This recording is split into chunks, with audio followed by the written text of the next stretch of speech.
Wih, siapa dengan episod sebelum ni? Tai Long. Salan. Dia kena buat kerja. Dia kata kenal je gunung, lepas 6 bulan kena buat kerja sebab ikut gunung. Apa yang berlaku pada saya? Nak pendengar gunung macam sebab saya terbitkan buku. Okay, sebab saya tahu antara salah satu faktor saya nak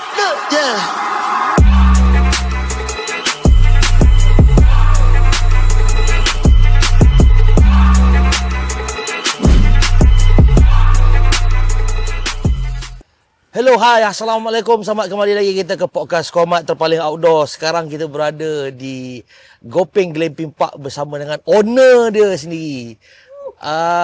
Beri katakan. Saat dia tunggu-tunggu kan. Terima kasih kepada kita tak perkenalkan lagi. Kita tak reveal lagi muka dia ni. Okay, Mat, kita shoot malam ni, Mat. Sedikit appreciation kepada Gopeng Glamping Park, Mat. Ya, memang terima kasih dan penghargaan diberi sangat tinggi lah kan, bagi peluang kita shoot malam macam ni dengan background macam ni. Macam mana nak dapat kan dengan outdoornya, cuaca cantik malam ni kan. Lepas tu yang paling best kali owner itself lah. Owner. Bukan senang nak curi pasar ni. Topik kita hari ni kita akan bincangkan daripada pendaki ke entrepreneur. Jadi bagi anda semua yang mengatakan dunia pendaki ni tak ada masa depan, anda silap. Di situ dia bertemu titik tolak di mana startnya perniagaan beliau. Okey, kita tak payah tunggu lama-lama. Kita memperkenalkan Cik Arif, iaitu owner kepada Gopeng Glamping Park dan Gopeng-Gopeng yang lain lah. Dia punya yang lain lah. Okey, sila perkenalkan diri Cik Arif. Selamat datang ke podcast Komat. Assalamualaikum warahmatullahi wabarakatuh. Assalamualaikum. Terima kasih Cik Saudara Pak An dan Cik Mat. Ya, kerana sudi datang ke Gopeng Glamping Park. Kami yang berbesar hati sebenarnya. Tak, itulah saya pun bila terkejut juga bila dimaklumkan Skomat nak buat podcast kat sini kan. Okay. Seronoknya kita orang kan. Skomat sebuah nama yang besar. Oi, janganlah itu. Kami juga koyak semua orang. Skomat. Kami gunakan baju Skomat, baju rasmi tim top management kita orang lah. Baju yang sangat berkualiti, produk yang sangat berkualiti. Salut lah Malaysia brand. Terima kasih. Saya orang kenal saya Arif kot. Kalau dulu di waktu zaman gunung orang panggil saya Arif kepoh lah. Mulut saya, ya Allah. Bila kenang balik zaman dulu. Malu pun ya kan. Banyak cakap lah Arif kepoh.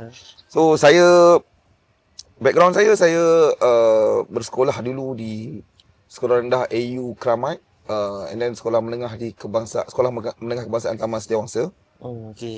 Dan tak dapat peluang untuk sambung pelajaran, saya continue bekerja lah. Banyak tempat saya bekerja. Dalam bekerja lah saya mula berkecimpung dalam dunia pergunungan. Tak silap saya sebenarnya waktu sekolah dah naik gunung dah. Pergi naik Gunung Nuang dengan kawan-kawan, naik bas kan. Waktu tu masih hobi lah. Sekitar umur 16 tahun, 15 tahun macam tu. Naik bas daripada Keramat pergi ke Langat. Langat dulu kita pergi dekat Pudu Raya, sebelah Pudu Raya ada metro kot. Betul. Metro kan. Bas metro lah. Zaman dulu kan metro, naik bas kat situ pergi ke kampung Sungai Pansun tu. Jalan kaki jauh mat. Oh, bas masuk ke Sungai Pansun dulu. Sampai Sungai Pansun dia sampai dekat last station lah. Ni tahun bila dia cerita ni? 1998 Commonwealth lah. Zaman-zaman Commonwealth lah. 1998. Ni sekolah ni. Ya ke 1998? Tahun 2000. Saya habis sekolah 2003. 1998. Sampai 98 dah jadi 5. Dah jadi 6 lah. 2000 lebih lah. Tahun 2000 something lah.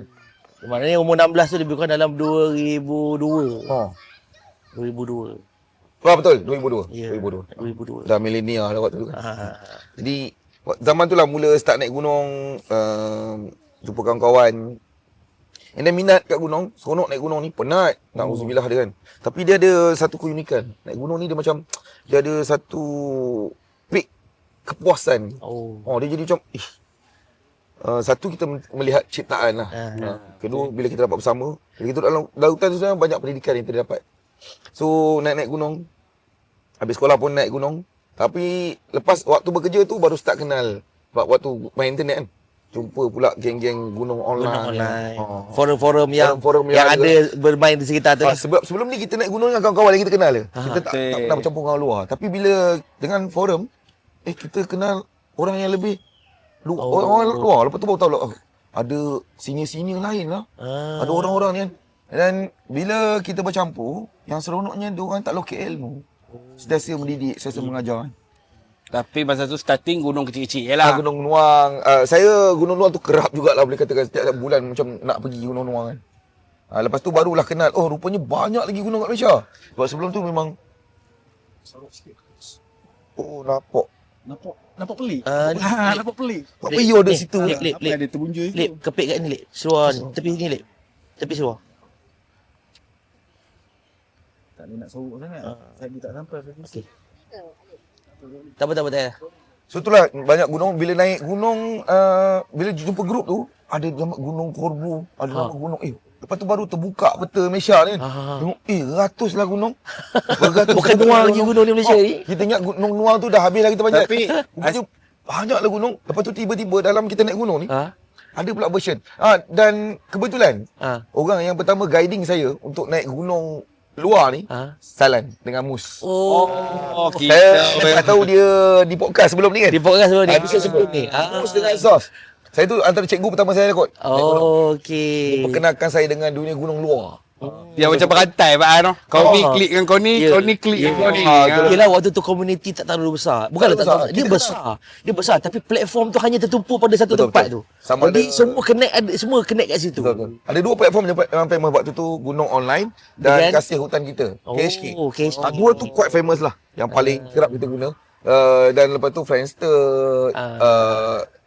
Instagram ni baru kan, Multiply dulu. Kalau tak tengok gambar kawan-kawan cantik, buka Multiply. Multiply nama Ni bukan MySpace kan? Bukan. MySpace sebelum tu dengan Friendster. Lepas tu ada Multiply. Multiply ni geng-geng gunung memang pakai. So siapa yang jenis suka ambil gambar, pakai DSLR tu, mana share file dalam tu lah. So dia ada story atau ada gambar. So gambar tu memang lawa-lawa. Tapi patah balik Nuang ni. Satu sekolah. Info ni ambil mana nak Pengenalan. Dia ajak kawan ke? Dia First tu main benda mengakap ke? dengan kawan-kawan je. Saya tak ada lah. Tapi info Nuang ni nak naik macam mana apa semua. Zaman tu bukan macam zaman law Saya kan. ingat first saya naik Nuang ni, cikgu saya ajak. Oh. Ada seorang cikgu yang agak quite aktif lah, perempuan. Cikgu, saya tak recall lah nama dia. Tapi cikgu perempuan lah, dia ajak. So waktu tu first start kenal Gunung Nuang. Okey. Lepas tu terus yang repeat. Yang naik sendirilah maknanya dah tak ikut cikgu dah. Dengan kawan-kawan tak ikut lah. Kita dah tahu naik bas kan. Pergi dengan kawan-kawan. Tapi sila berganti lah. Sebab dalam setiap tahun, dalam setiap bulan tu ada je grup yang kita akan bawa. Okey. Kira sampai habis sekolah pun masih berkecimpung. Masih berkecimpung dengan gunung. Sebab saya rasa gunung ni wajib pergilah. Sebenarnya saya cerita bad news je lah. Saya kena buang kerja sebab gunung. Weh, siapa dengan episod sebelum ni? Dengan Tailong. Salan. Dia kena buang kerja. Dia kata kenal je gunung, lepas 6 bulan kena buang kerja sebab ikut gunung. Apa yang berlaku pada saya, bila saya terlalu suka naik gunung ni kan, dia jadi hari Khamis, last day kerja. Sebab ketat. Letak ketat dah. Jumaat ni, sebab kan kita nak kumpul kan, kumpul kat bar semua. So Jumaat dah betul lah. So memang Jumaat tak kerja lah. Oh, skip lah tu. Tuang kerja lah tu. Bos tanya, mana pergi? Demam ah. Di usia yang semuda itu kan. And then, balik gunung hari Isnin. Okey. Dia balik gunung hari Khamis. Ahad. Penat. Yang kaki. Ya Allah. Isnin tak masuk kerja. So maksudnya kita kerja hari apa? 3 hari. Rabu, Khamis. Selasa, Rabu, Khamis. Ya. Tu bos kan, saya rasa awak ni dah tak minat kerja ni. Macam ni lah. Awak bagi balik kunci motor. Awak pergi naik gunung. Masa tu duk bekerja sebagai apa? Dispatch. Dekat company, saya ingat lagi company WMT Engineering Sdn Bhd, company yang supply barang supply design tower dekat Celcom. Jadi kerja saya hantar drawing, collect drawing, ambil payment, hantar payment. Macam tu lah kerja saya kan. Sekitar KL lah. Sekitar KL lah, pajak dari Celcom tu hari-hari. Turun naik tu pergi site, tengok site, belajar, dia ajar AutoCAD sikit. Macam-macam lah. Jadi dalam bekerja tu, bila dah bos tengok kita cenderung naik gunung lebih daripada kerja kan. Jadi dia macam ni lah. Ni gaji kau bulan ni. Tak cukup bulan ni. Gaji kau bulan ni, saya ingat kamu tak minat ikut kerja. Macam ni, kamu naik gunung dulu. Nanti dah bosan naik gunung. Patah balik. Tapi dia tahu. Dia tahu lah. Oh, tak memang, maknanya memang bos dia supportive lah. bos memang tahu saya naik gunung. Saya Ah. memang cerita dengan dia. Saya balik kerja, saya cerita, bos saya naik gunung ni kan. Dia dengar dengan padas hati lah sebenarnya. Dah lah maksud Yelah, saya. Aku geram dengan budak ni. Kau tu kata demam. Tiba-tiba kau balik kau cerita kau naik gunung. Betul sini ni kau cerita kau cerita ni kan. Aku geram dengan budak ni. Tapi lah dia bersabar sangat. Yelah. Orang kata apa? Dia perasaan dia pernah muda kan. Dia pernah muda kan. So dia tu ayat dah dia tahu. betul lah. Saya Ah. ingat lagi sampai sekarang ayat dia. Pergilah naik gunung dulu. Pergi naik gunung dulu. Dah Ni puas nanti umur- patah balik. Ni range umur berapa ni? Waktu sekolah? tu lepas sekolah 18 tahun. Sebab tak sambung belajar tu terus kerja tak, lah. Tak sama belajar sebab saya tak kurang sikit lah. Kurang sikit dekat akademik. Okey. And then saya itulah naik gunung. So naik gunung. Ya, maknanya lepas daripada habis sekolah ni terus get into serious business lah dekat gunung ni. Orang kata mendaki dah tak minggu apa semua. Mendaki memang kerap mendaki. Kerap mendaki. Dia sebenarnya kerap mendaki, dia bukan lepas habis sekolah. Start kerja tu. Bila start kena forum tu. Okey. Kan kita kawan kita skill kecil. Bila Okay. kenal kawan-kawan lain kenal Bambet, kenal lepak-lepak kat lorong katak, lepak kat belakang Risda kan, geng-geng. Betul, setiap minggu ada trip. Kedai forum, ada motor, ada gaji. Jalan. Jalan. Kata apa pun, menyawa boleh ikut. Saya nyawa boleh. Selagi menyawa. Tapi pasal ni just mendaki je lah. Dia tak ada pelibatan sebelum tu apa-apa. kita tak ada target pun. Lepas tu bila kita kenal dengan kawan baru cerita pasal Ocean Trans Tinggi Wangsa. Dulu apa dia macam salah cakap Transpect. Transpect V1. baru kenal G7 apa pula G7 ni. Tengah kenal G7 7 gunung tertinggi tu. Ada pula G711. 711 pula kan. Lepas tu ada lagi banyaknya. Lepas tu kita ni cubalah nak complete kan. Macam nak naik. Okey G7 apa yang dia punya gunung-gunung yang kita naik. Lepas tu follow. Naik gunung tu. Jadi bila Mana dah pernah habis lah G7 ni. Alhamdulillah. Tapi syukur. soalan biasa lah kita tanya. First G7. Soalan tu tak lagi. First G7 Gunung Tahan. Oi. Terus. tahan Tembak nombor 1 dulu. Tak, saya pun tak tahu tu G7. Oh. Waktu tu saya pergi dengan ada agensi yang buat. Tak silap saya Prostar dulu kot. Oh, saya Prostar dulu. Prostar. Prostar. Manjung. Saya Gombak. Jadi Jadi Prostar Selangor ni memang saya kenal. aku mat Poster ni apa ni? Program dah sampai. Saya dah. PROSTR, Program Sihat Tanpa Aid untuk Remaja. Ya. Kedah maju 2010. Betul ya. Mana belum sampai lagi lah. Jadi Prostar ni dia satu di bawah Kementerian Kesihatan Malaysia. Kesihatan, betul. Dia tubuhkan macam unit belia di pejabat-pejabat kesihatan. Serakan muda kalau tak salah. Serakan muda betul. Dia tubuhkan satu unit pembimbing rakan sebaya lah lebih kurang. Tapi lebih kepada untuk attract, untuk memberi ilmu dan menyebarkan perihal tentang AIDS sebenarnya lah. Ya. Tapi kita sama lah. Yang lagi maksud AIDS. Allah. Acute Immune Deficiency Syndrome. Sistem apa macam tu lah. Aku. Betul. Accurate Acute Immune Defensive System. First time ni. HIV. Itu tak ingat. H tu hubungan dengan human kan. Human. Dia macam virus. Belakang dia virus. Virus, Dia macam sistem yang merosakkan manusia. Tapi kita lebih kurang sama lah pasal G7. Cari tadi naik G7 Tak tahu. tahu. Sama macam kita juga. Oh ya. Tapi dia ada pengalaman. Han tak ada pengalaman. Tu tahu. Saya macam baru sempat first G7. First G7, first hiking. Ya. Itu paling azab macam mau sempat. Dia soalan dia tanya apa? Apa yang ni? Bahaya dia binatang liar je. Yang lain tak? Dia tak tahu azab. Dia tak tahu azab. Dia tak tahu azab puncak tipu. Itu yang koyak keluar sampai ke peha. Naik kat mana, Mat? Naik Lela. Kampung Lela. Ya Allah. Legendary track. Setengah jalan ada.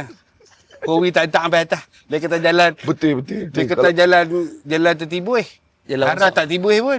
Kami jalan menapak. Sebab Allah. ada Malapi dah. Jauh sangat. Nak sampai ke Rekum. Nak sampai ke Kampung Lela kan. Jauh. Yang tu hebat azab lah. Tapi tak apa. Tapi kita sama lah. First ni. Gunung hebat. Gunung hebat. Oh, tapi Prostar involve tu lama ke Lama juga. Daripada sekolah sebenarnya. Sampai peringkat kebangsaan? Sampai peringkat kebangsaan. Saya Ada peringkat pula ni. Weh, di gathering di apa nama di Pahang, di Kuantan.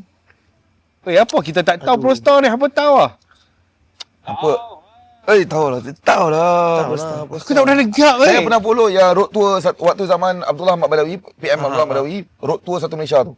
Yang follow motor konvoy. Oh, tak, saya banyak ke event yang Orang kata skot di Manjung, lepas tu yang event biasalah camping dia, naik gunung dan apa semua. Lepas tu dengan pergi peringkat negeri. Peringkat negeri kita buat kat mana ke? Sampai antarabangsa. Antarabangsa dia macam Malaysia lah. Kebangsaan lah. So all Malaysia, semua negeri-negeri yang kat Malaysia ni, dia apa ke nama dekat Kuantan tu, tak ingat dah nama itu. Saya tak pergi. Dia exhibition. Saya tak pergi tu. Tapi yang lama sangat. Saya involve pun 2004 lah, last form 5. Okey. Dalam sekolah lah. Sekolah dia bawa pembimbing rekan sebaya. Ya. Weh, kerik-kerik ni tak tahu. Ni. Tak tahu. Dia Mat. Baik, budak baik aku rasa ni. Tak cukup nakal ni.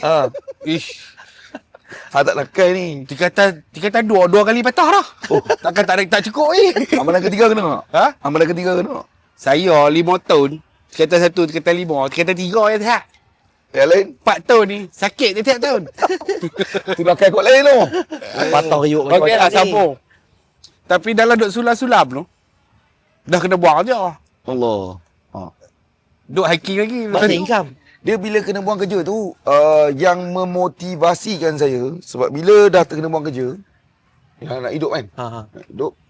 Waktu tu slowly saya start buat printing. Sebenarnya printing pun saya dah buat start kat sekolah. Okey. Sebab ada satu supplier ni, dia ajar saya.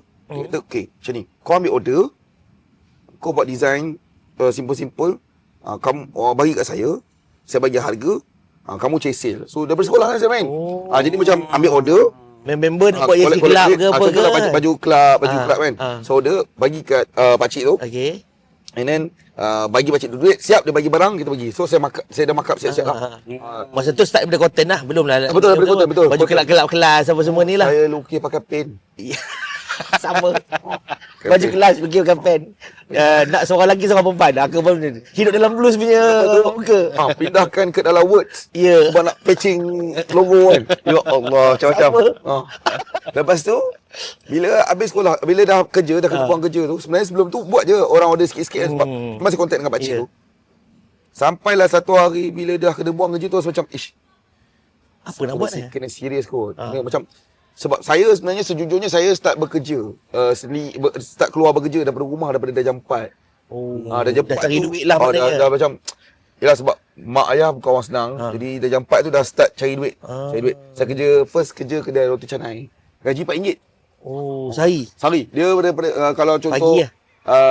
Pagi sekolah, petang pukul 4.30 masuk kerja, habis kerja pukul 11 malam. 4.30 petang, 11 malam. Maknanya dia weekdays lah, bukan weekend. Weekend saya kerja pagi. Weekend daripada pukul 7 pagi sampai tengah hari. Lepas tu balik rehat, petang semua balik. So yang tu gaji lebih siap RM20 sehari. Tapi kalau yang hari biasa RM4 dah. Di mana kedai tu? Kuala Lumpur Cempaka, AU Keramat.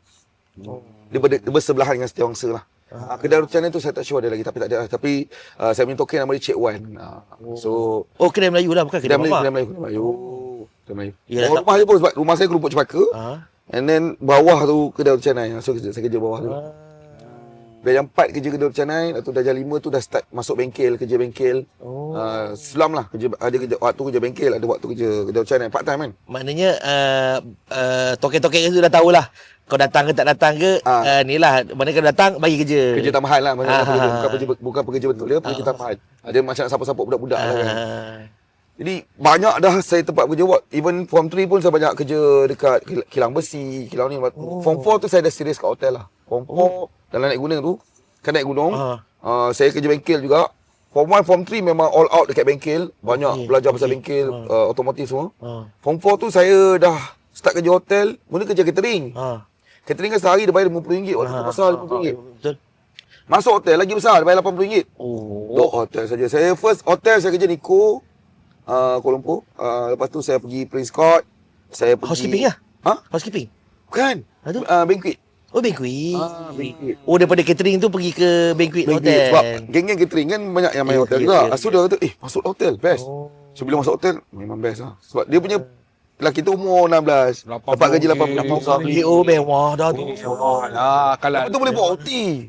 Lagi Waktu kencang. kerja dekat Nico, kan petang ke malam kita serve. Malam ke tengah pagi, set up. Set up tu geng-geng OT lah. Geng OT semua sebab malam dia kira 10 ke 12 ringgit sejam. Ush. Lagi kasar. Lagi kasar. So layan kerja hotel sampailah dapat offer, bukan dapat offer lah. Diorang kata kalau nak gaji lagi best, lagi sedap kerja PWTC. Pergi PWTC. Ya Allah, seronoknya kerja situ.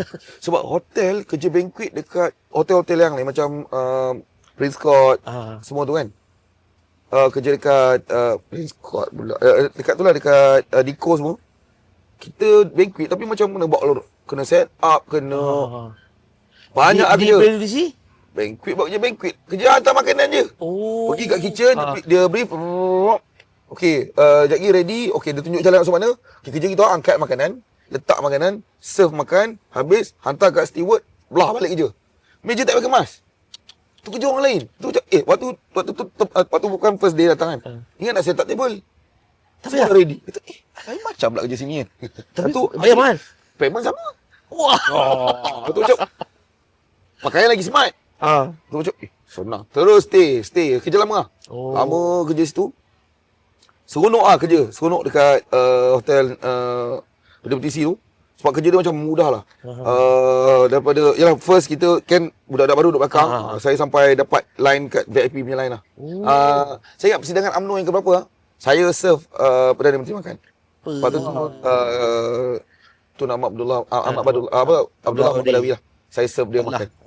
Sampai dalam bilik di tingkat atas tu, ada setiap kali persidangan, diorang akan naik kat atas, ada satu bilik Perdana Menteri. Saya duduk dalam bilik tu. Saya duduk dalam bilik tu. Saya ada 3 orang je yang memang dia beri kepercayaan untuk dalam bilik tu. Untuk serve. PM makan. Tapi dugaan dia gila lah. So, ialah PM bila dia ajak kita makan. Sebab syarat duduk dalam bilik tu, banyaklah peraturan undang-undang dia. Tak boleh makan sekali. Kita tak boleh. Dia offer macam mana pun kita tak kena tolak. Ada cara nak tolak lah. Tapi yalah, banyak lah dugaan dia memang sukar lah. Tapi best pengalaman yang baik. Bersambung lepas dah buang kerja tadi. Lepas kena buang kerja tadi, dah buat printing kan. Saya dah start buat printing. Mula-mula tu kita main order on off. Maksudnya masih lagi cari pakcik tu. Cari pakcik tu. Sampailah satu hari kenal Orange Sport.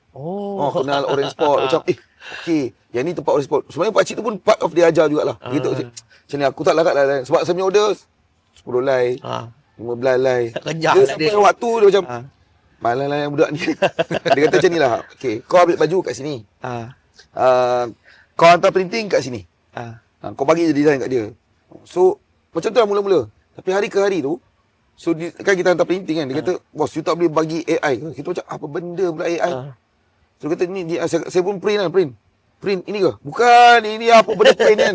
AI lah AI. Lepas tu tengok, waktu tu beli laptop, duduk depan komputer, beli software AI, pirate. Tu nak beli betul gila RM4,000. Lepas tu duduk depan PC kan. Macam Rani. Duduk 2 minggu duduk depan tu. Godik ni. Godik kan. Macam mana kan. Lepas tu pergi kat kilang printing. Tengok mamat Cina tu tengah buat kan. Tu dia guna command. Duduk tangan tak. Wih, lajunya tangan dia ni kan. Okey, balik buat. Balik tengok apa dia buat kan. Sebab waktu tu tak teringat nak tengok YouTube. Tak tahu YouTube ada ke tak ada waktu tu. Tahu bila tu? Ada. Tahu bila? Itu dah ada. Tapi penggunaan belum meluas. Mungkin banyak video yang tak ada lagi. So tengok dia buat. Balik buat. Macam mana buat bulat. Macam mana trace. Semua kan. Sampailah berjaya. Sampai berjaya buat. Saya buat, bila boleh buat AI tu, bangganya. Boleh buat AI. So, kerja tu lah yang saya Masa ni gunung duk jalan lah. Waktu tu naik gunung lagi. Naik gunung tapi sekadar hobi lagi lah. Tapi waktu tu kita dah masuk market gunung lah. Masuk pakai gunung. Mana buat baju tu. Pakai gunung dah order dekat ni lah. Tapi bak gunung ni tak terlibat. Maksudnya terlibat gogo ke apa tak lagi. Tak ada. Saya tak pernah buat gogo rasanya. Saya tak pernah gogo. Tapi gogo buat event saya supply baju. Biasa. Okay. So banyak saya supply baju macam tu lah. Lagi bijak. So dapat hobi, dapat duit. Tapi selalunya saya tak bergantung harap sangat dengan market tu. Saya, yalah, daripada printing lah saya banyak buat ni. Mana buat kerja yang kecil-kecil ni. Sampai saya supply besar lah. Saya pernah supply company yang paling besar, Nielsen company kat Petaling Jaya tu. Dia yang dia buat survey research Malaysia tu kan. Tentang produk semua tu. Dia company survey kan? Dia company survey. Company survey kan? Dia siapa nak buat survey atas produk dia akan pergi company tu, dia propose kan? Tapi sebelum tu apa? Sebelum tu saya kerjakan company tu. Apa lah? Dalam saya survive sebagai orang yang main printing kan. Dia kadang order on off kan. Ah. Lepas tu dapat offer kerja kat Nielsen. Part time lah, part time Okay. kan. Buat research lah. Sebab dia kata kau bawa soalan tanya orang. sambil kau bawa hadiah tau. Ah. Contoh, tanya orang, kau jawab soalan kau bagi duit kadang kau bagi duit. Tapi komisi kita banyak. Ah. Dalam kerja-kerja je tu masuk lubang. Masuk lubang, supply barang. Dapat supply. Banyak ah. Dulu saya ingat tuala kan. Ada tuala kecil, tuala mandi. Dia order paling kurang 7,000 lay sebulan. Udah. 7,000 lay sebulan. Kalau satu tuala tu untung RM2, apa kira lah. Masa tu 18-19. Waktu tu ada 19 nak masuk 20 lah. Ui. Banyak lah Mat, untung. Banyak. Dia banyak dah. Masa tu senyum dah habis sini tu. Dia macam, Ini lupa sudah cantik. 20. Tapi lepas 18, lepas sekolah tu, sebelum saya start kerja dengan company engineering tu, saya lupa. Saya pernah kerja cuci bangunan. Dengan Iratek dengan Pak Lam. Tu CV saya dah. Pak Lam, sebab sebelum tu Hairum main. lah. Ni dengan budak-budak gunung ajak ni. Waktu tu saya main climbing, Pak Lah ajak. Yang bawa masuk saya dalam Iratek, Pak Lah. Pak Lah maksud saya dalam Iratek. Dia kata, Rip, daripada climbing, jomlah kita cari, jomlah buat Kira climbing ni pun kenal waktu gunung juga. Waktu gunung juga. Sebab sambil saya naik gunung, saya tahu pasal rock climbing. Pergi rock climbing, Pak Lah sifu saya yang pertama lah. Story macam Thailand kak. Abayin, Batu Cape. Sifu saya lah.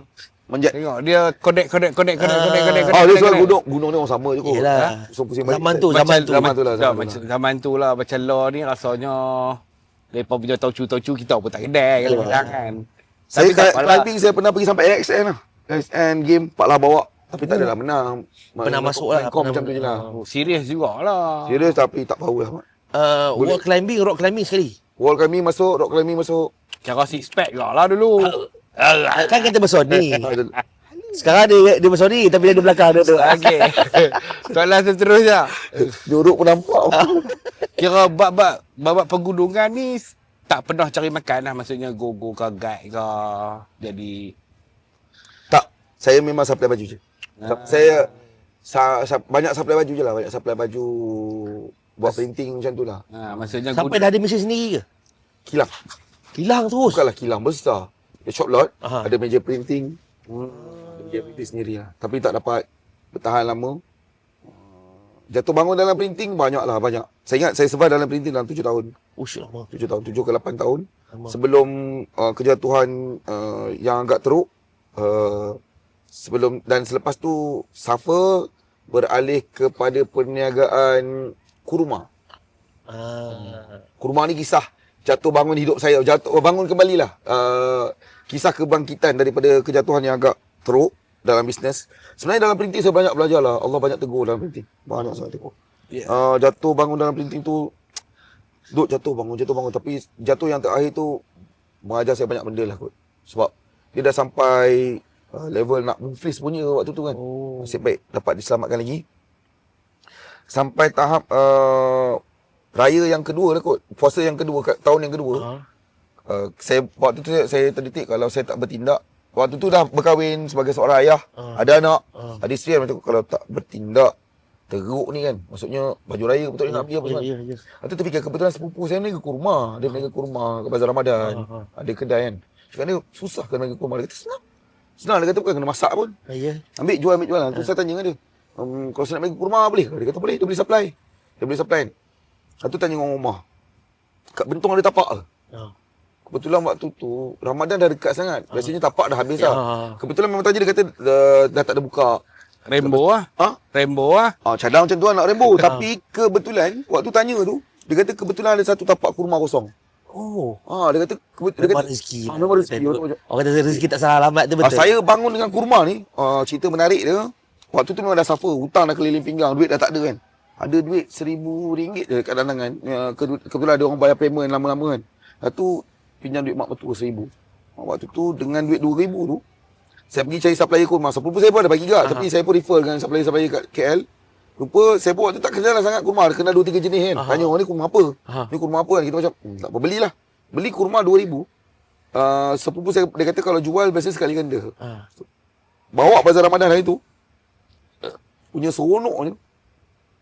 Hari pertama bazar Ramadan, habis licin barang. Allah. Hari Macam, pertama. Wow. Hari pertama. Itu bang. RM2,000 punya barang tu, clear. Duit jadi RM4,000. Sekali ganda. Best ni meniaga kurma. Sebab sebelum ni kita main printing, kita kena buat kerja dulu. Betul. Lama sikit payment baru masuk kan. Betul. Tapi bila main kurma ni, dia daily Direct selling, Dia macam, seronok lah. Lepas tu meniaga lagi. Esok tu, beli lagi. RM4,000 punya barang. Habis juga. Ha. Duit dah jadi Dah jadi RM8,000. Kat RM8,000. Ha. Tapi ada lah tolak-tolak sikit, ada kita bagi orang.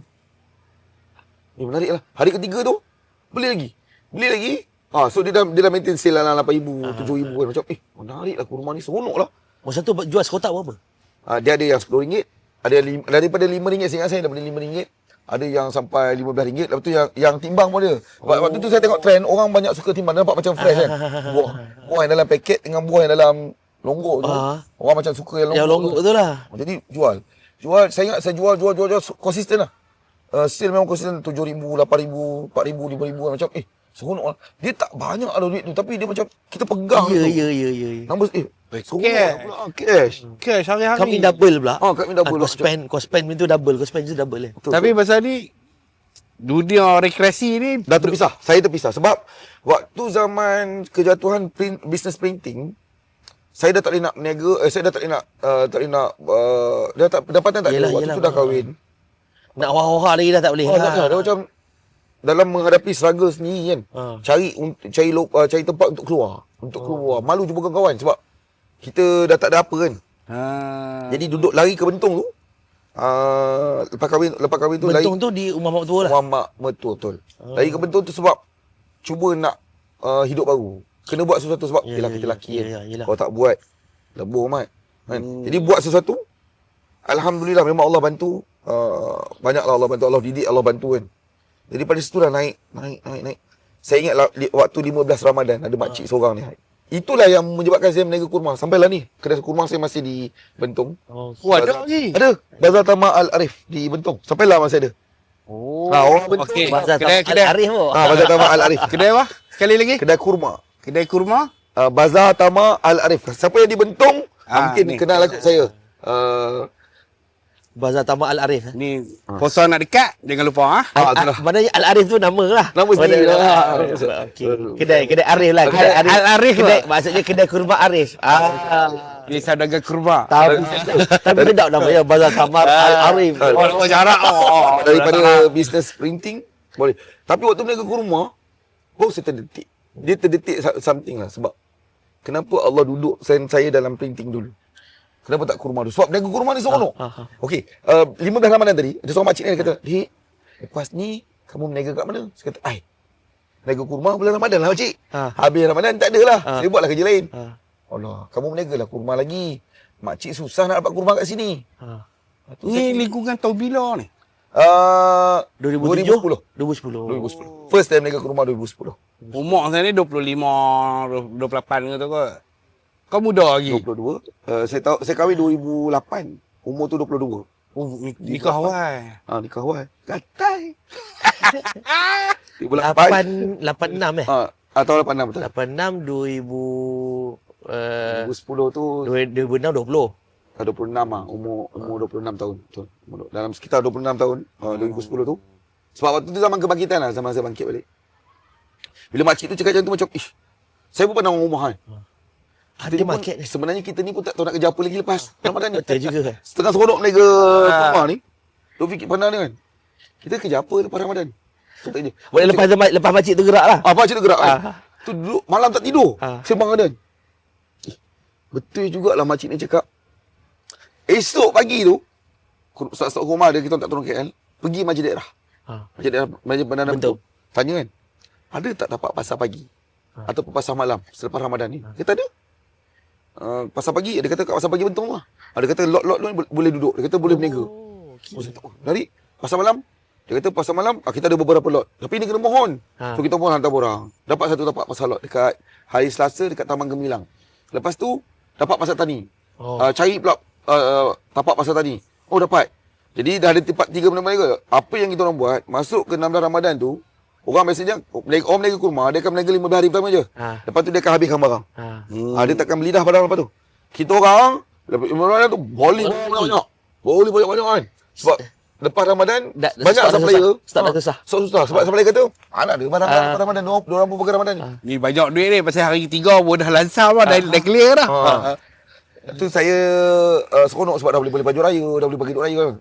Dia duit cash ada. Yelah. And then habis je dah, sebelum habis Ramadan tu dah beli barang kan. Dah stok, dah simpan elok-elok. Sebab waktu tu saya dah start berniaga macam-macam. Buah-buahan kering. Kalau dulu kurma aja kan. Lepas tu saya check. Maknanya sebenarnya benda Arab ni lah. Barang-barang saya. Dan barang-barang macam asam-asam, jeruk. Orang lebih interesting dengan manisan. Jeruk-jeruk kering kan. Saya pun beli. Lepas habis tu saya puasa raya yang ke-7. Saya dah start buka pasar pagi. First day tu niaga pasar pagi kan. Sale 400. Seronoknya. Macam ada juga orang makan kurma. Raya-raya. Waktu tu macam orang puasa 6. Oh, senang. So macam okey lagi. Okay, menariknya macam saya kata kenapa Allah yalah sebelum ni Allah bagi saya duduk dalam bidang printing kan. Waktu saya meniaga kurma pun saya sedar. Kan kita nak buat alas meja, kita buat pamphlet semua kan. Oh, itu dulu. Knowledge yang saya ada. So kedai kurma saya lain sikit lah. Lain sikit. So instead of designing printing kan. Sebab saya buat sendiri. Jadi cost printing, selalunya bisnes ni antara cost yang besar adalah printing. Betul. Tapi bila kita boleh buat benda tu sendiri, jadi rendah. Jadi in term of presentation, kemas, cantik. Tak tahu lah cantik macam mana, orang pandang lah kan. Tapi berbeza daripada orang lain. Berbeza daripada orang lain. So waktu tu banyak peniaga-peniaga kurma macam sebab saya terbitkan buku. Okay, sebab saya tahu antara salah satu faktor saya tengah fikir pasal nak attract dengan nak return dalam bisnes tu lah. Okay. Saya nak educate orang tentang makanan kesihatan. Dan saya rasa baguslah makanan kurma ni. Oh, mana cari info di internet, bukukan. Saya bukukan. So saya buat buku pocket book. Pocket book. So saya ingat dalam 45 page macam tu. So setiap satu page cerita pasal satu benda. So kurma, so ada hadis and then ada khasiat yang kita ambil kat Wikipedia dan sebagainya kan. So cerita pasal kurma, cerita pasal buah tin, buah zaitun, apricot, madu. Jadi penceritaan saffron, air zam-zam semua kan. So apa tu soda, apa semua komplit lah. So saya completekan buku tu. And then setiap kali orang beli barang saya bagi buku tu percuma. Sebab kos saya waktu saya buat buku tu, buku kecil poket tu, lebih kurang dalam 27 sen, 28 sen dah modal. Jadi saya kata bagi. Saya perasan setiap kali kita bagi, dia return back. Dia akan bawa balik, "Dik, buah ni yang mana?" Saya pun duduk, "Okay, yang ni buah ni." Dia jadi katalog lah. Dia kata, "Dik, ni nak makan macam mana?" So macam, menarik macam jadi doktor. Pakar dietitian. Dietitian. Sebab kata Arab tabik. Tapi belajar tak pandai. Tapi itulah waktu tu saya belajar. Saya belajar tentang madu, tentang batu sauda. Sebenarnya kalau ikut dalam sepanjang saya meniaga kurma ni, banyak juga Allah didik saya. Waktu tengah meniaga, satu tragedi lah berlaku dekat Taman College di Bentong. Niaga pasal malam kan. Waktu tu raya Cina. Maghrib, dah dekat Maghrib saya dah nak tutup kedai. Anak saya dalam kereta, tingkap terbuka kan. Kereta parking lah. Sebab saya meniaga pakai Hilux. Hilux kat belakang, saya kat depan. Buka payung. Tengah meniaga ni, tengah nak kemas barang ni, anak saya, kan Hilux tingkat dia tinggi kan. Dia terkeluar, dia tersembam. Muka dia jatuh dulu dekat jalan raya. Lepas tu berdarah ni.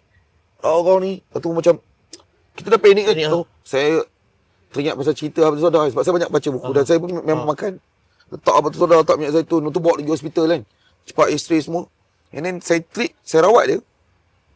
Menggunakan Abdul Sodah tu. Menggunakan Abdul Sodah, minyak zaitun.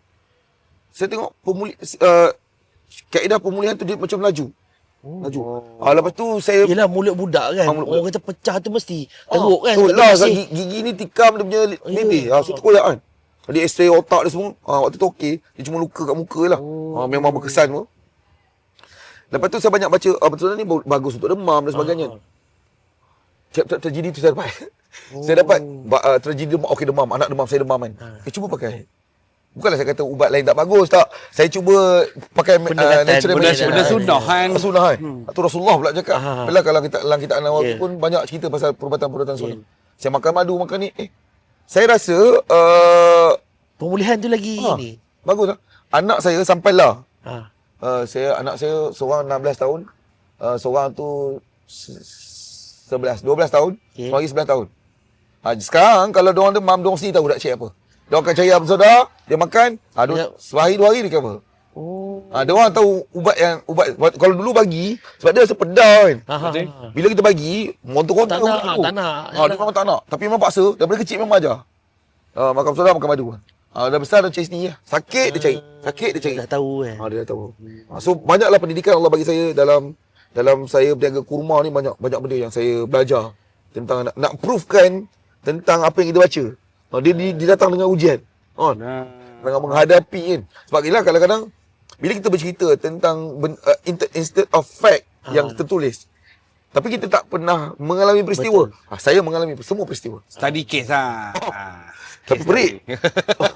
Pendidikan dia teruskan kita. Betul. Orang kata apa? Study case tu sendiri alami. Alami sendiri. So dalam meniaga kurma ni, meniaga kurma, yang itu sebab dah habis musim printing tu kan. Sampailah saya ada kedai. Sebab sebelum ni kan meniaga pasar pagi, pasar malam, pasar tani. Okey, cerita pasar malam. Ni cerita sedih sikit lah. Dulu, waktu meniaga printing kan saya cakap kan. Order tuala 7,000 lai sebulan. Campur order baju. Bersih saya dapat sekitar 15 ke 20,000 tiap bulan. Sebulan. Bersih. Angkuh riak. Dia dah start macam semayang pun main-main. Muda. Semayang pun main-main. Sampailah satu waktu Allah tarik. Waktu tu pergi pasar malam. Pelekeh orang pasar malam ni. Itulah apa, belajar tak pandai. Padahal kita pun belajar tak pandai. Kita belajar pun sampai SPM pun sekadar cukup makan kan. Kita pun, tapi pelekeh orang. Satu hari, Allah bagi saya duduk kat situ. Waktu duduk kat pasar malam tu kan. Dulu aku hina diorang, Mat. Lah aku kat sini. Lepas tu macam, tapi waktu duduk kat situ, Allah tarbiyah, Allah ajar. Sebenarnya orang pasar malam ni kaya. Betul. Dia kaya. Bawah bantai. Satu bawah bantai, Mat. Antara benda yang paling kagum dengan orang meniaga pasar malam, hantar je dia nak makan apa, semua benda dia boleh makan. Maksudnya sebab apa? Dari cash. Betul. Waktu saya meniaga printing, memang ada 20,000. Tapi selagi yang tak dapat duit tu, belum tentu orang boleh pergi beli ayam. Betul. Tapi orang meniaga pasar malam ni, makanan dekat keliling ni. Dia nak makan anything. So kalau contoh macam, Itu siap-siap rezeki orang hantar pula siap. ya. Lepas tu waktu saya meniaga pasar malam, memang pendapatan kalau ikut compare dengan meniaga printing, jauh printing. Betul. Tapi dalam kita meniaga kurma, dalam meniaga kita pasar malam ni kan, duit tu cash flow kat kita. Kita pegang cash flow tu. So macam hari ni tergerak, pakai KFC lah. Pakailah duit tu. So lebih tu belilah modal. Esok nak makan, dulu nak makan KFC. Selagi tak dapat duit, jangan mimpi makan KFC. Nak makan McD ke nak makan apa benda kan. Jadi memang perlu tunggu duit. Tapi bila meniaga pasar malam, itulah bila saya terduduk dalam pasar malam tu, waktu tu macam Allah Apa tegur. yang aku buat dulu, aku dapat balik.